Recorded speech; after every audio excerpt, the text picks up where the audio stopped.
मेरा नाम आकाश चौरसिया है। मैं सागर ज़िले मध्य प्रदेश से हूँ और खेती को कैसे व्यावसायिक ढांचे में किया जाए उस पर मेरा 12-13 सालों का अनुभव है और उस पर मैं लगातार कार्य कर रहा हूँ।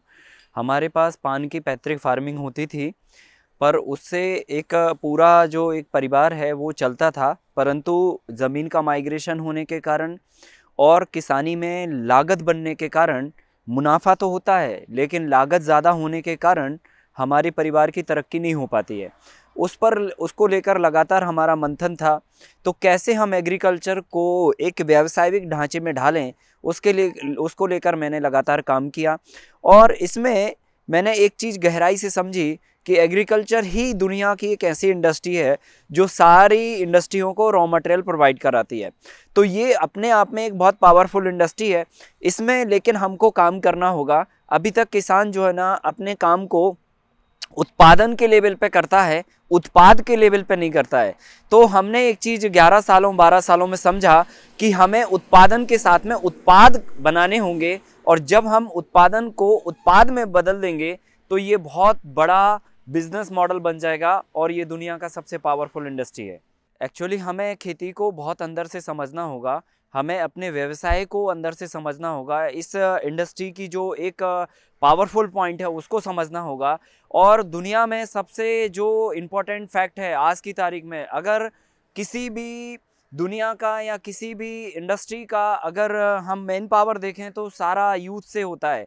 अगर जिस कंट्री का यूथ एक्टिव है, यूथ एक्टिव है, तो फिर वो काम बहुत अच्छे से होता है। सो डेफिनेटली यूथ के लिए इसमें आने के लिए मनी चाहिए, और फार्मिंग में अभी तक जो है ना हमने मनी नहीं देखा है। अगर हम फार्मिंग को उत्पादन से उत्पाद में कन्वर्ट कर देंगे तो इसमें मनी जनरेट होगा, एंड मनी जनरेट जब होगा तो यूथ ऑटोमेटिकली इसकी तरफ आने लग जाएगा। बेसिकली हम मेडिकल लाइन में जाना था मुझे, और एमबीबीएस करके डॉक्टर बनने की चाहत थी।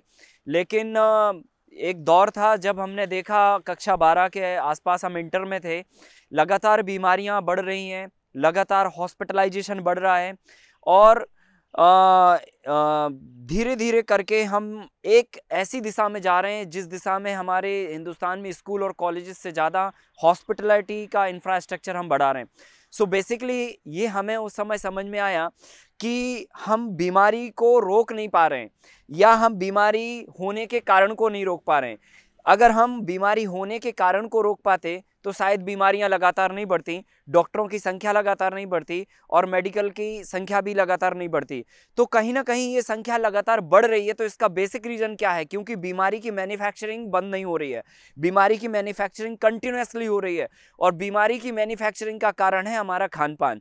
सीधा सिंपल सा है, अगर हम अपनी गाड़ी में अच्छा फ्यूल डालते हैं तो हमारी गाड़ी अच्छा माइलेज देती है। अगर हम गाड़ी में गड़बड़ फ्यूल डालेंगे, इंजन हमारा जल्दी खराब हो जाएगा।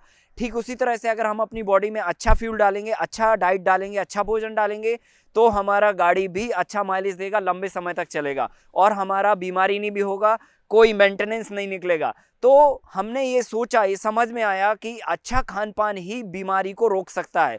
तो क्यों ना हम बीमारी को बीमारी का इलाज करने की बजाय बीमारी होने के कारण को जड़ से ख़त्म करें, और वो है खान पान। तो क्यों ना खान पान को अच्छा से करें, तो केमिकल फ्री फूड सोसाइटी को मिले, उसके लिए मैंने फार्मिंग को चुना। और क्योंकि फूड जो है ना फैक्ट्री में तो पैदा होता नहीं है, किसानी से ही पैदा होता है, खेती से ही पैदा होता है। तो फिर मुझे खेती करना मैंने स्वीकार किया, डॉक्टर ना बन के खेती के व्यवसाय को मैंने स्वीकार किया। जब हम किसी काम में एंट्री करते हैं तो निश्चित ही है शुरुआत के दौर में बहुत सारी कठिनाइयाँ होती हैं, और दुनिया का कोई भी व्यवसाय है, जब एक एंटरप्रेन्योर किसी काम को करने जाता है, एक नया नौजवान किसी काम को करने जाता है, सो स्टार्टिंग फेज में उसको सारे अनुभव कलेक्ट करने पड़ते हैं, एंड सारे अनुभव कलेक्ट होने के बाद फिर उसे ये काम खेल लगने लग जाता है। तो जब आपका काम खेल बन जाए तो फिर मज़ा आने लग जाता है, और फिर मज़े से फिर काम खड़ा होता रहता है। हमारा जो पुराना 100 साल का, अगर हम बहुत पुराना ना कहें, 100 साल का भी अगर हम पुराना एग्रीकल्चर का इतिहास देखें, सो बेसिकली एग्रीकल्चर को एक बहुत छोटे तबके का काम समझा गया है अभी तक।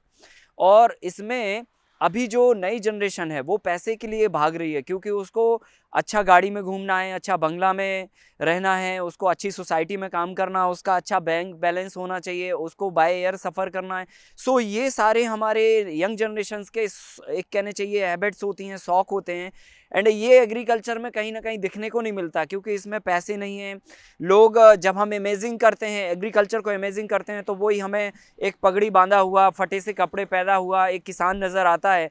सो हम एग्रीकल्चर को एक अलग थॉट से देखते हैं, क्योंकि इसमें अभी तक हमने उत्पादन किया है, उत्पाद नहीं बनाए हैं। सो बेसिकली हमने उत्पादन करके 20% अपना वर्क पूरा किया है, एंड बाकी की इंडस्ट्रियों ने फिर 80% वर्क करके उत्पाद को लेकर और मार्केटिंग को लेकर एक बड़ा बाजार खड़ा किया है।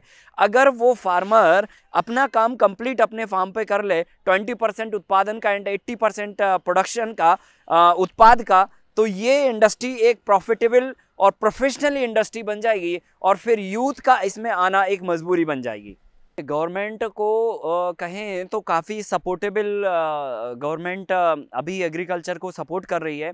पिछले कई वर्षों में एग्रीकल्चर को काफ़ी सपोर्ट हुआ, बट अभी फ़िलहाल जो मोदी गवर्नमेंट है इसमें काफ़ी एग्रीकल्चर इंफ्रास्ट्रक्चर को डेवलपमेंट करने के लिए काफ़ी सब्सिडीज़, स्कीम्स है, एंड बहुत ज़्यादा सपोर्ट ऑर्गेनिक फार्मिंग को लेकर, नेचुरल फार्मिंग को लेकर बहुत सारा सपोर्ट सिस्टम पीछे से है। कई सारी योजनाएं इतनी बढ़िया हैं कि अगर एक यूथ अगर एक एग्रीकल्चर में अपना करियर बनाने का सोच ले, तो जितना उसको एक कंपनी खड़े करने में जो सपोर्ट नहीं मिलता, उसको एग्रीकल्चर के बिजनेस को खड़ा करने में आपको सपोर्ट मिलता है।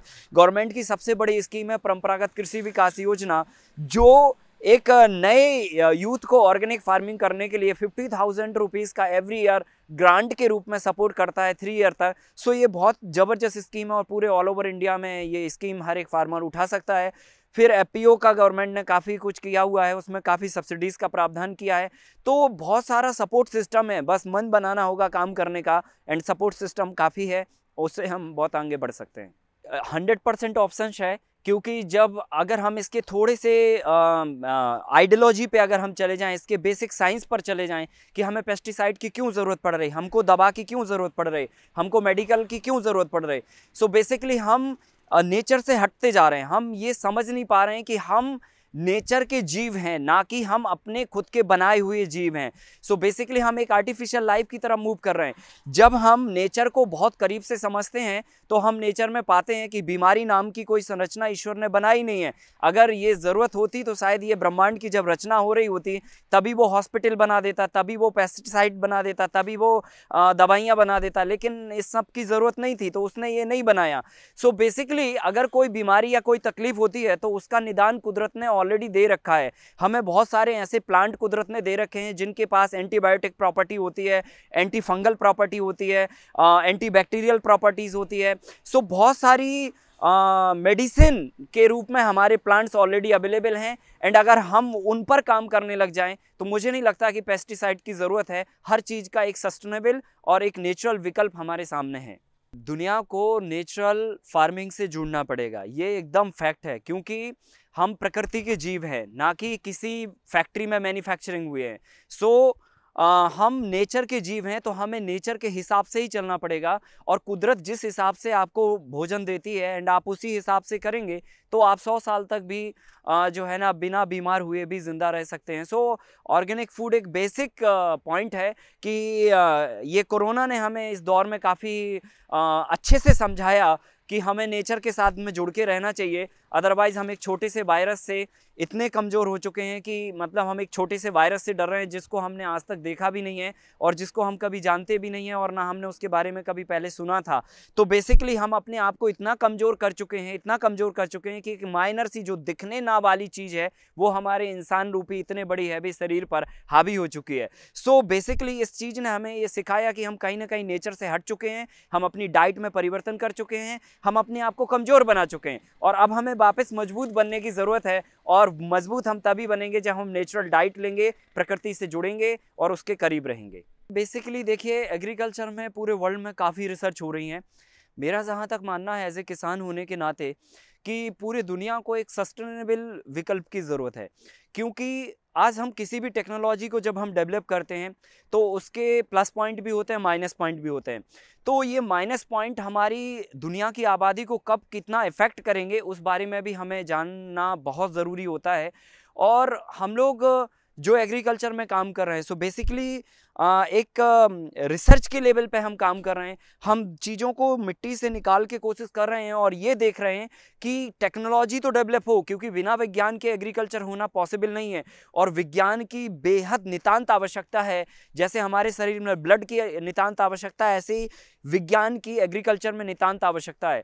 पर ये सस्टेनेबल होना चाहिए, ये हमको तय करना ज़रूरी है। सो हम लोग जिस मॉडल पे काम कर रहे हैं वो पूरा इकोनॉमिकल, सस्टेनेबल है, बायोडिस्पोजेबल है और सस्टेनेबल भी है। सो बेसिकली सस्टेनेबल, बायबल और बायोडिस्पोजेबल, इन तीनों चीज़ों को लेकर हमारी रिसर्च आगे बढ़ रही है। और बेसिकली हम इन्वायरमेंट को रत्ती भर भी नुकसान नहीं पहुंचा रहे। सो खेती के साथ में, उसमें मुनाफा के साथ में हमें ये भी देखना है कि हमारा इन्वायरमेंट दूषित ना हो। ऐसा ना हो कि 50 साल बाद हमारी मिट्टी खराब हो जाए, हमारा पानी खराब हो जाए, हमारी एयर खराब हो जाए, एंड फिर हम कैसे आगे लिविंग को अच्छे से कर पाएंगे। सो हमारी जो रिसर्च है वो सस्टेनेबिलिटी की तरफ और बायोडिस्पोजेबिलिटी की तरफ आगे बढ़ रही है।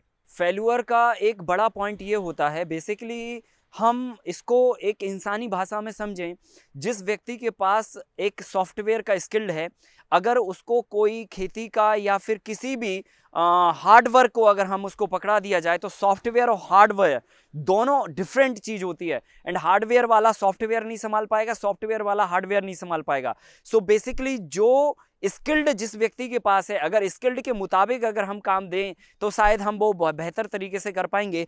फार्मिंग में भी ठीक इसी तरह से होता है। मिट्टी के प्रकार बहुत सारे होते हैं, अलग अलग मिट्टी में अलग अलग तरह की क्रॉप्स होती हैं। अगर हम ये जान पाएं कि हमारी मिट्टी के पास किस फसल को उगाने का स्किल्ड है, अगर ये हम तय कर लें और हम पता कर लें, तो शायद हम फेल्यूर होने के चांस को 99% तक कम कर सकते हैं। सो हमें मिट्टी के स्किल्ड को पता करना होगा, हमें पता करना होगा कि हमारी मिट्टी में कौन सी बेहतर फसल उग सकती है और हमारी मिट्टी में किस फसल को उगाने का स्किल्ड बेहतर है। तो ये अगर हम पता कर पाएंगे तो हमारा फेल्यूर का चांसेस बहुत कम हो जाएगा। हमारे हिंदुस्तान में वैज्ञानिकों के मुताबिक 200 टाइप्स प्लस सॉइल हमारे हिंदुस्तान में है। सो अलग अलग क्लाइमेटिक जोन में, अलग अलग रीजन्स में, अलग अलग स्टेट में, एंड एक ही स्टेट के एक ही डिस्ट्रिक्ट में भी कई तरह की सॉइल के स्ट्रक्चर पाए जाते हैं।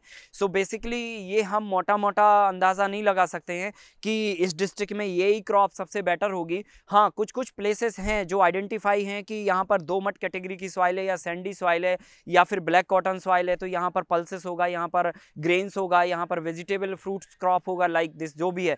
तो कुछ कुछ हम आइडेंटिफाई कर सकते हैं जहां पर एक मोटा और बड़ा रकबा हमारी एक कैटेगरी की सॉइल का है। लेकिन हर एक डिस्ट्रिक्ट में बहुत सारी डिफरेंट टाइप की सॉइल होती हैं। आप देखते हैं एक जिले में वेजिटेबल भी उगता है, ग्रेन्स भी उगती है, पल्सेस भी उगती है, शुगर केन भी होता है, तमाम सारी चीज़ें होती हैं। तो हर एक स्किल की सॉइल हर एक डिस्ट्रिक्ट में होती है। तो ये डिस्ट्रिक्ट वाइज या स्टेट वाइज तो आइडेंटिफाई करना बड़ा मुश्किल है, पर हाँ, हम एक इंडिविजुअली खेत के हिसाब से आइडेंटिफाई कर सकते हैं। हमने सॉइल को 3 कैटेगरी में बांटा है और 3 कैटेगरियों में अलग अलग कैटेगरीज में अलग अलग क्रॉप्स को हम उगाते हैं। और उस हिसाब से फार्मर जो है ना, अपनी कैटेगरी को सेलेक्ट करके और क्रॉप को सेलेक्ट करके अगर फसल उगाएगा तो वो अच्छा प्रोडक्शन पे जाएगा। फार्मर को 2 काम करने पड़ेंगे प्रोडक्शन के लिए, और फिर उसको प्रॉफिटेबिलिटी के लिए 3 काम करना पड़ेंगे। सो बेसिकली प्रोडक्शन के लिए 2 काम है। पहले तो मिट्टी का स्किल्ड पता करें, मिट्टी की कैटेगरी पता करें कि हमारे खेत में दोमट कैटेगरी की मिट्टी है, सैंडी मिट्टी है, या फिर ब्लैक कॉटन सॉइल है। अगर दोमट मिट्टी है तो वो सारा क्रॉप उगा सकता है, सैंडी क्रॉप है तो केवल पल्प वाली क्रॉप उगा सकता है, और अगर दोमट कैटेगरी ब्लैक कॉटन सॉइल है तो फिर उसमें ग्रेन्स सारी क्रॉप्स उग सकती हैं। सो पहला पॉइंट तो ये कि हम सॉइल की कैटेगरी पहचानें। सेकंड पॉइंट कि हम सॉइल को एक हेल्दी डाइट दें। सो बेसिकली हो क्या रहा है कि अभी जब हम नेचुरल फार्मिंग की तरफ मूव करते हैं तो अभी हमारे पास केमिकल फार्मिंग करने के लिए बहुत सारी रेंज है। हम फॉस्फेट के रूप में अलग मैन्योर देते हैं, नाइट्रोजन के रूप में अलग फर्टिलाइज़र देते हैं, माइक्रोन्यूट्रिएंट के रूप में अलग फर्टिलाइज़र देते हैं, पोटास की रिक्वायरमेंट के लिए अलग फर्टिलाइज़र देते हैं। सो अलग अलग मिनरल्स, अलग अलग मैन्योर के लिए अलग अलग एलिमेंट के लिए हम अलग अलग फर्टिलाइज़र्स देते हैं।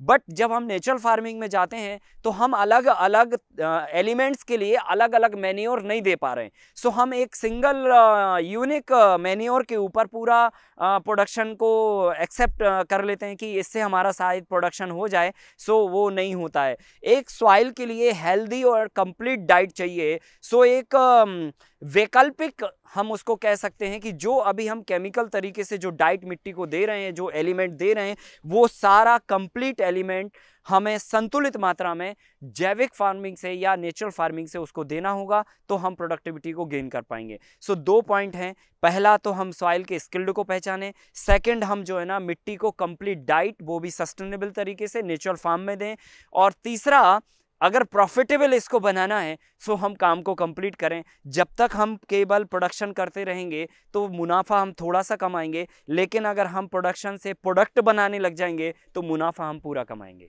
ये मिट्टी के चयन के हिसाब से हमें देखना होगा। ऐसा नहीं है कि यहाँ पर राइस होता है तो राइस के अलावा और कुछ नहीं हो सकता है, बहुत सारा क्रॉप यहाँ पे हो सकता है।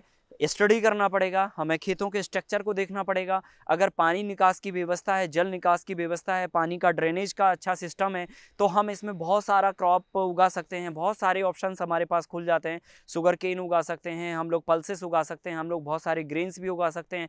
एंड अगर दोमट सॉइल है तो फिर हम बहुत सारा वेजिटेबल क्रॉप भी उगा सकते हैं। तो रेंज बहुत सारी है। हमें एक बार स्टडी करके फार्मर को ये अपने आप से तय करना होगा कि अब हमें इसको किस मॉडल पे काम करना है। एक मोनोकल्चर मॉडल पे काम करना है या फिर मल्टीकल्चर पे मॉडल पे काम करना है। मोनोकल्चर पे काम करेंगे तो हमारा जो क्रॉप प्रोडक्शन है वो हमारा इनपुट कॉस्ट के बराबर बैठेगा, सो हम इसको प्रॉफिटेबल नहीं बना पाएंगे। लेकिन हम अगर मल्टीकल्चर पे जाएंगे तो डेफिनेटली हम इसको प्रॉफिटेबल वेंचर बना पाएंगे। कि अवेयरनेस के लिए बेसिकली हमें फार्मर लेवल पर अप्रोच बनानी पड़ेगी, और गवर्नमेंट इसमें अपने काफ़ी फंड रेज करती है, काफ़ी फंड खर्च करती है। आई नो, मुझे नहीं पता है कि ग्राउंड पे कितना लोग सीख पाते हैं, लेकिन उसके लिए हम लोग भी छोटा छोटा सा प्रयास कर रहे हैं। और ग्राउंड लेवल पे जाके छोटे छोटे शिविरों के माध्यम से, किसान चौपालों के माध्यम से, 5 डेज़ के प्रैक्टिकल प्रोग्राम्स के माध्यम से यूथ को, फार्मर्स को एंड बच्चों को, हम सभी लोगों को इसके बारे में एक प्रैक्टिकल एजुकेशंस का एक फॉर्मेट लेके पूरे कंट्री में मूव कर रहे हैं। सो बेसिकली इससे हम एक ट्रेनिंग तो दे रहे हैं, एक नॉलेज बैंक तो दे ही रहे हैं, साथ में एक यंग जनरेशन के लिए स्किल्ड दे रहे हैं पूरा, कि आप अगर फार्मिंग में नए हैं और आपको ABCD कुछ भी नहीं आता तो आप 5 दिन का एक वर्कशॉप लीजिए। उस वर्कशॉप में आप मिट्टी से जुड़ना सीखिए, नेचर से जुड़ना सीखिए, मैन्योर बनाना सीखिए, मिट्टी की एक बेसिक संरचना सीखिए, क्रॉप सिलेक्शन सीखिए एंड टेक्नोलॉजी सीखिए। तो सारी चीज़ें हम स्किल्ड जो है 5 डेज़ के ट्रेनिंग के माध्यम से लगातार लोगों को देते हैं।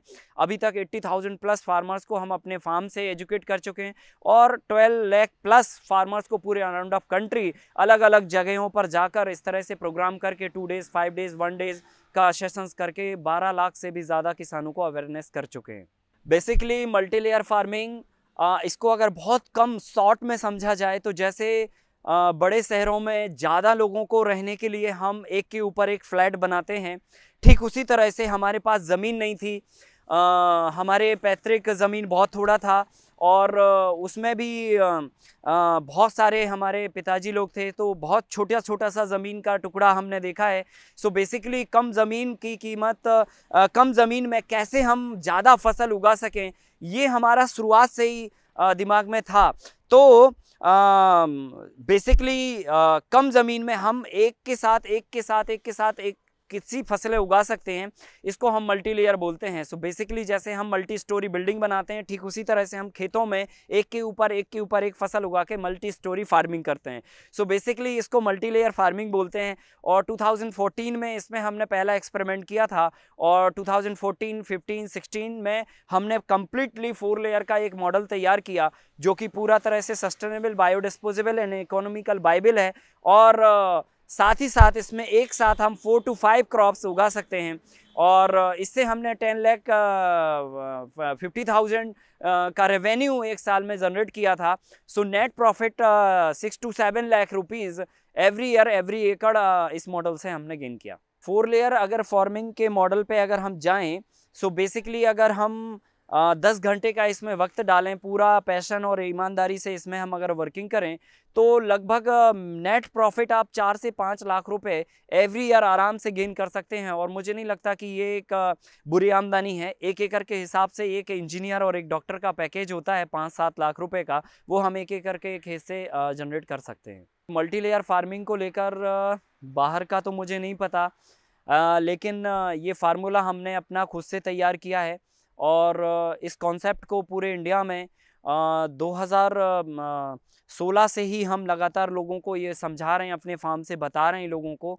सो बाहर का मुझे नहीं पता, बट मैं अपने लेवल पे लगभग 450 मॉडल रिसर्च कर चुका हूँ और 450 कॉम्बिनेशंस अलग अलग क्रॉप्स के हिसाब से, आप अलग अलग रीजन्स के हिसाब से, अलग अलग सॉइल के हिसाब से, अलग अलग क्लाइमेट के हिसाब से हम लोग इनको लगाते हैं। और बेसिकली इसमें अभी हमने वेजिटेबल पर ही फोकस करके किया हुआ है। सो वेजिटेबल में और जो है कुछ फ्रूट्स में इसमें अभी काम है, बाकी की ग्रेन्स और पल्सेस में हम लगातार रिसर्च ऑलरेडी कर रहे हैं।